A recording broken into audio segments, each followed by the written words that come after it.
Good morning, good afternoon, and good evening. I'm Janine, and it is such a pleasure to welcome Hendry to our podcast, The Mindset Alchemy. Thank you so much for making time to be with us today. I so appreciate you.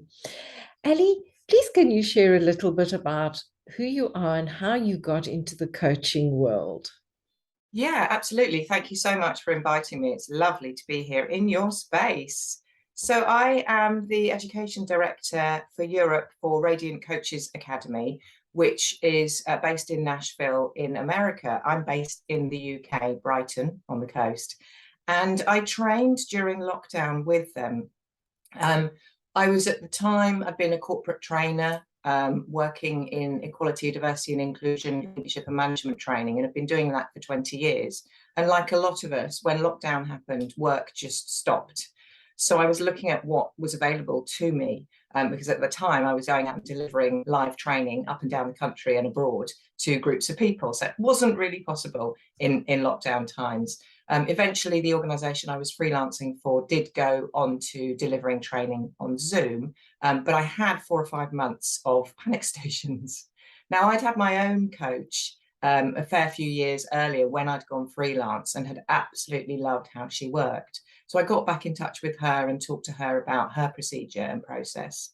And she'd said, start with ICF. So I'd gone to ICF, and the way my brain works, it's quite forensic. So I'd gone onto their website.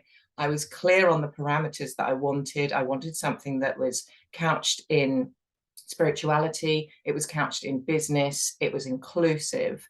And so I looked at hundreds, as you know, there's hundreds of ICF accredited organizations, nobbled it down to three, met the three heads of each of those organizations. And as soon as I met Des from Radiant Coaches Academy, I was like, yes, this is the fit.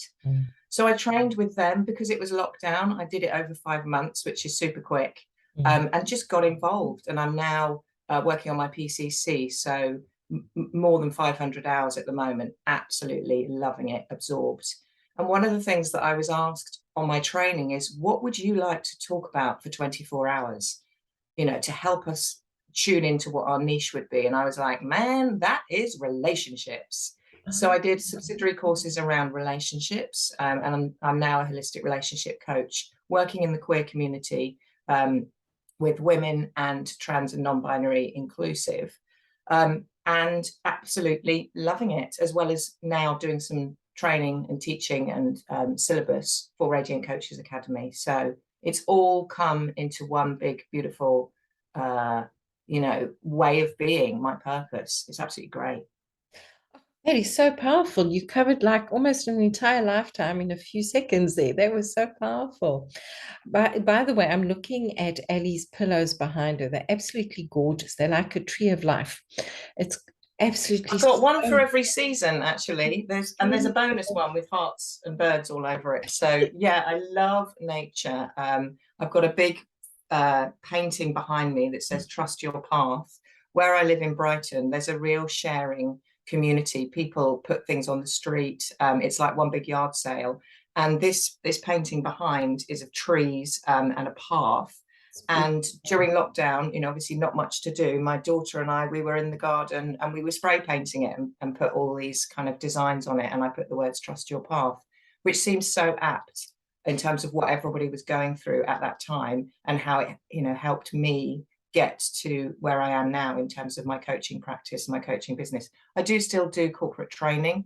How I've blended the two on that front is I now work as a consultant for wellness industries around diversity and inclusion, because one of the things I noticed very quickly is that there is a lot of exclusivity within the wellness practice. And I was really aware of this.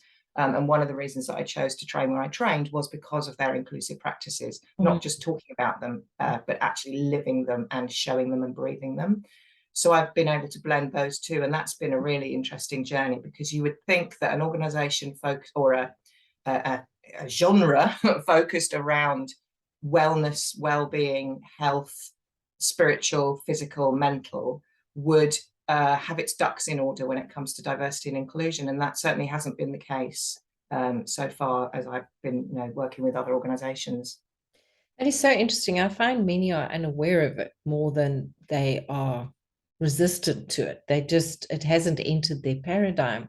And I love what you were saying about how you connect with nature, because nature is very inclusive. Nature is very, very inclusive about life. What has been the primary thing you have noticed about, I hesitate to use the word exclusivity, and yet that is what is coming through. What is the primary challenge that you encounter, and what do you do as the first step towards rectifying that? It's interesting you said, people aren't aware of what they're doing and they don't mean to do it. And I think that's at the start of all training. It has to be raising that awareness, because nobody gets to decide what is the most important protected characteristic. What's the most important topic that we need to be focusing on? There isn't there shouldn't be a grading of discrimination. So the first thing I will do is I will look at, how are you meeting your clients? What does your website say? What language are you using? How are you showing me that you welcome everyone? Do you have any practices to encourage underrepresented groups? Are you aware that actually it's a luxury item? Let's face it, to be able to do this is a luxury item. So point of fact, you are excluding people who may fall into certain categories.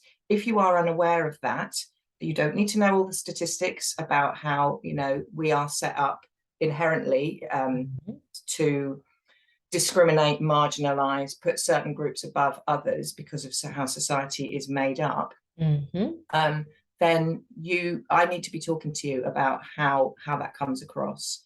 And so the starting point really is me seeing, how are you meeting your customer? What are you aware of or unaware of? And how far do you want to go? Because a 3-hour training session ain't going to cut it. It's not going to do it. Not for anything.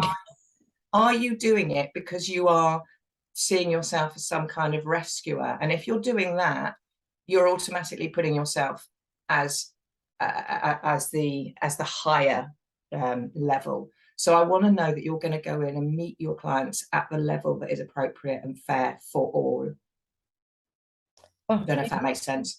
Makes absolute sense. And now my brain is going in 10 different directions to ask about 40 million questions. So the most important. Brilliant.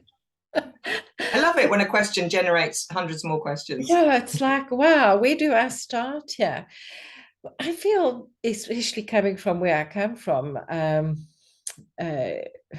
marginalization seems to be inbuilt in the human psyche in a lot of ways. What work have you done to work through this?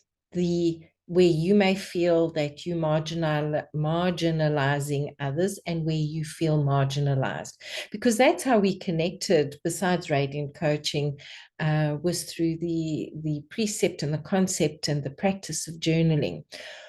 What have you done to help yourself accept yourself and to help others accept yourself?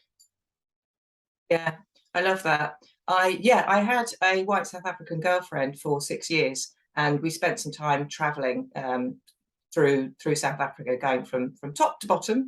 And so I really had a sense of a different culture and a different background and different experiences, and how those views came out in language and behavior. So, I had that experience.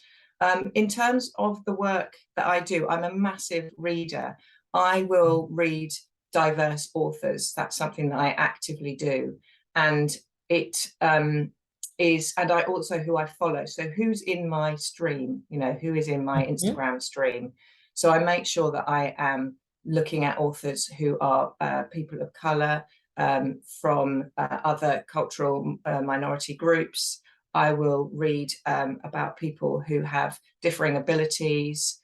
Those are the two main areas that I tend to focus on. I will also look at, obviously, the LGBTQIA plus community, particularly around trans issues, where there's a lot of discrimination at the moment, and also non-binary issues. So that's where my reading and my brain takes me. I'm reading a fantastic book at the moment, which is really heavy going, called The Good Ally. Oh. And it's written, we can put all of these in the show notes. Please, I would appreciate it. Yeah, so she is a Black British practitioner who talks about how individuals can, work through their discrimination, and it's really hard reading. I also read a book about culture by Akala. I've also read the Why I'm No Longer Talking to White People About Race, and various other books, which I will put into the show notes. Please. I also recently read Unbound by Tara Burke, which is an amazing book, and Bernardine Evaristo Manifesto. So they tend to be British authors. They tend to they will have a different experience from me. And what I find works for me is to reframe my past, because I grew up in a small village in the south of England, and there was no ethnic diversity at all, apart from restaurants that were serving food that wasn't British food. So that was my only experience. At school, I didn't experience any ethnic diversity. So when I read about people's experiences in the UK, who are a similar age to me, I'm 53, we grew up in a completely different world. And shame will of course come up, and shame shuts down growth. Yes, the way that shame can be worked through is to give it airtime. So I do journal around my privilege. Let's face it, racism only exists because there is white supremacy. And so when I can get a handle on that, when I can explore more about my place in racism, and I can look at what I can do, not as a rescuer, but as an ally, then I'm in a good place for providing a service for my customers, for my clients. So what I talk about is when I'm doing, for example, I do a weekly relationship room. I write for DIVA Magazine. I'm their relationship coach, relationship journalist, and I run a relationship room. It's on DIVA Magazine's Instagram account, and it's every Monday, 7:30 UK time. And I talk to loads of different professionals in the LGBTQIA plus community and our allies. And what I always say at the beginning is where I'm operating from. So I will talk about the fact that I'm interviewing you, I'm interested in your story, and I have my own filters. I am cis, my gender and my sex are both woman, female. I am white.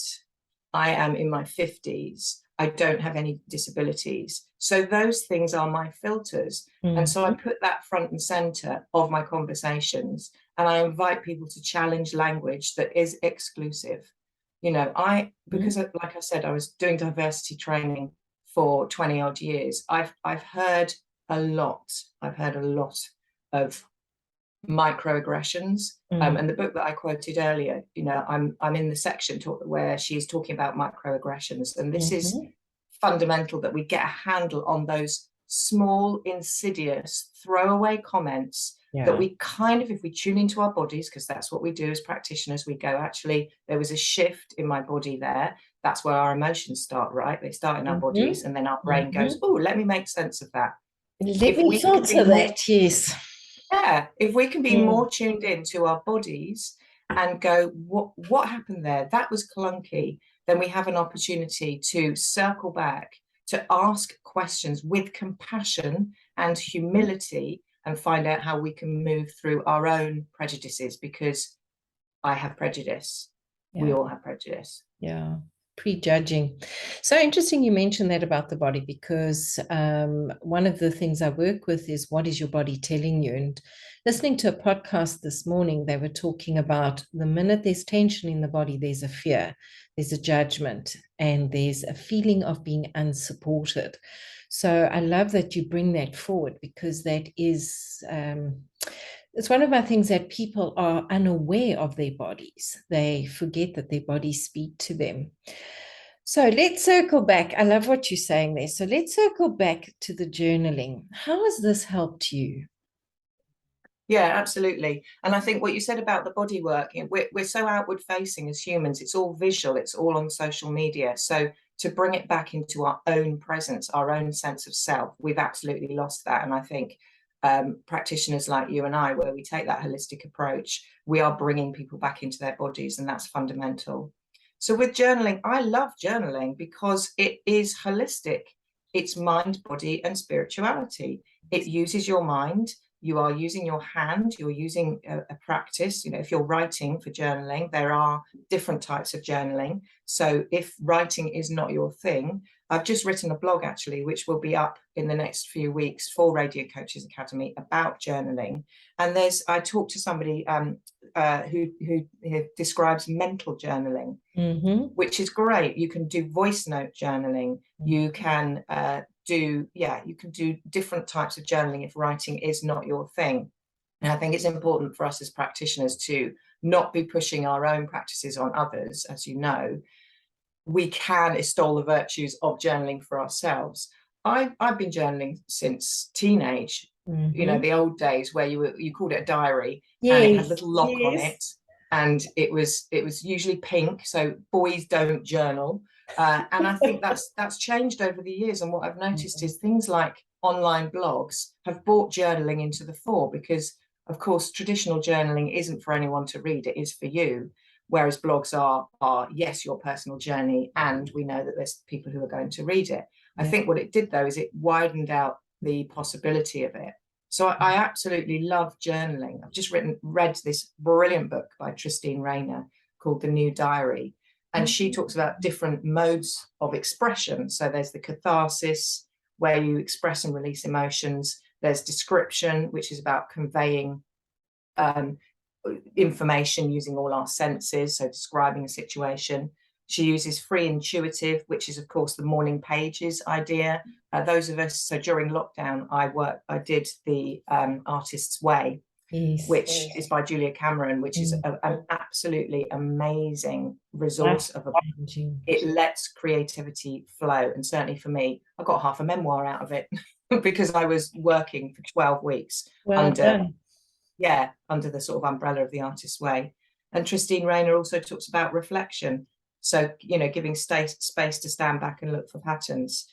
I think with journaling, one of the things to think about is what's it for? So you and I had a conversation before, and you talked about how you use it in your practice, which is just wonderful, how it helps you look at what do I need to bring my client? And I think that's a great question. That really struck me.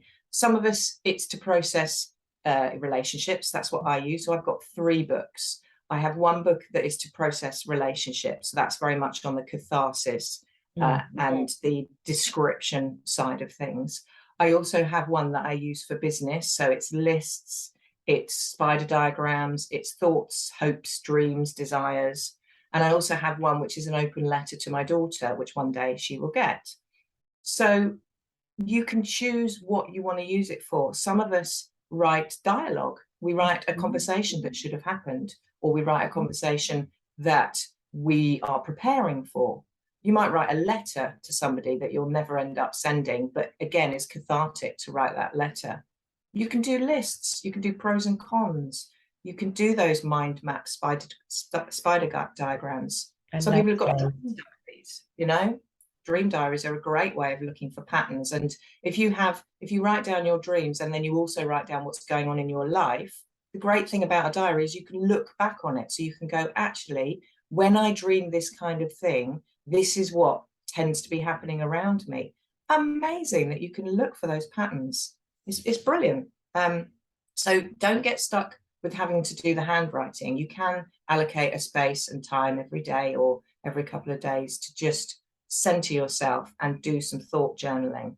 I love what James Clear says in Atomic Habits. He talks about managers who use a decision journal. This is where they record their decisions, crucially why they made them and what the expected outcomes were, so that again these managers can look back at what worked and what didn't. They can understand and unpack their patterns, which is what we do as coaches. So if you can do that and you can't afford a coach, go down the pound shop, buy yourself a book and get journaling, people, if that feels right for you. Yes, I love that you added that. because I know many people have a resistance to journaling. They think it's that Dear Diary perspective. And those spidergrams you're talking about, they are so powerful because they're bullet points. I love just putting words. Yeah. And something I ask my clients, when my clients come to me, they fill out a form and it talks about their practices. And sometimes they'll say that they are journalers, and sometimes they'll say they want to get into journaling. And if they say they want to get into journaling, I ask them what the blocks are. And the main things that come up are somebody will read it that I don't want to read it. I will not do it right. So there's this kind of fear of failure, or I don't know how to do it. So through our conversations, we can work through those blocks and see how can you mitigate for them. Are the blocks big enough to not do it? If you've written on a form to me that you want to get into journaling, that's a pretty good sign that we can look at those blocks in a healthy way and see where you can make provision for those and try it. The other thing is how you stick it onto, how you create that routine. That's the other thing. People are like, well, I want to do it every day, and I haven't done it today and I've ruined it, so I'm not going to do it ever again. And so it's how we forgive ourselves when we don't do that massive expectation, probably too much of an expectation at the beginning. Start small, people, start small. And when you don't do it, give yourself kindness, start again the next day. That is all okay. And do habit stacking. I love talking about habit stacking. What do you do every day? Well, I make a proper coffee, which takes about 10 minutes. Great. You want to start journaling. How would that fit into your daily practice? Oh, well, I could put the journal next to my coffee machine so that when it's bubbling away, I can do some journaling for 10 minutes. Amazing. How does that feel? Yeah, it feels manageable. Brilliant. When are you going to start? And then you've got this practice that starts to be stacked on top of something that you do without even thinking about every day. I love it. I love it. I love it. I love it. You just gave everyone a free coaching session there. Thank you very much. People take note and send Ali gratitude and do something with it, because that is a gift she's given you. I do the same with meditation, Ali, because people are extremely resistant to them. And I say, well, do you wash your dishes? Yes. Well, focus on how your hands feel, and that's meditation. Because of the habit stacking, I love it. Mindset, as we know, is all important. And I love all the facts you've brought forward today. You've also given me a lot. Those questions that went zinging, I'm going to journal on them. I love it. I love it. Awesome. What would you like to close off with that you would like the audience to know, our audience to understand? Mindset is everything. And it's great that you even call this mindset alchemy. Mindset is absolutely everything. And when you were talking about the washing up, I think that's a wonderful idea, bringing us back into our bodies. A new practice that I've started and I am doing every day is tied into making the bed. So making the bed is a big thing for me. It marks my day. It brings wellness and satisfaction. It shows it brings dopamine because it's the feel good element, because it's got a completion to it. So I've started doing affirmations, which is something I've on and off done. I've started doing affirmations as I'm making my bed, and it is great to do that. It really starts off the day. So I would encourage people to look at, I guess how I want to finish off is look at what you do automatically every day and bring in something that brings you joy. Whether that is every time I brush my teeth, I'm going to just look out of that window and notice the bird, or notice the dog walking down the street with its owner and how aligned they are, or whatever it is. Be tuned into your senses and give yourself that 5 minutes every day that makes you part of this amazing universe. Thank you. That was wonderful. I so appreciate you being here today, Ali. Thank you. Most welcome. Thank you for inviting me. Oh, what a gift. I'm definitely going to do this again. People, thank you for joining us. Please spread the word. This is a very important message Ali's bringing about. In fact, all of them. There were so many messages in this podcast. People, check out the show notes, check out the books, and have a beautiful day. Bye-bye.